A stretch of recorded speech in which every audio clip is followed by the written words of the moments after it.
To restore a database using SQL Server Management Studio, first thing we need to do is connect to our server,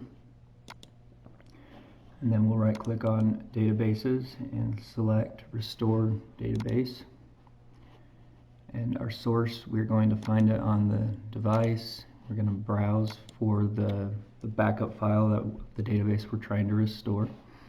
I will select it and click OK.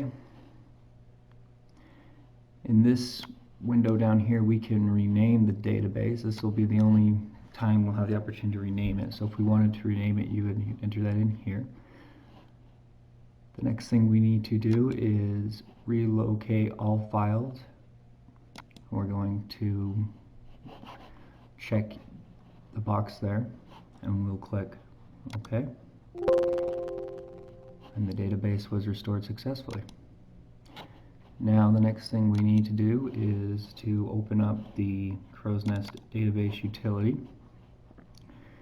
and we need to find our database, and we need to update the database.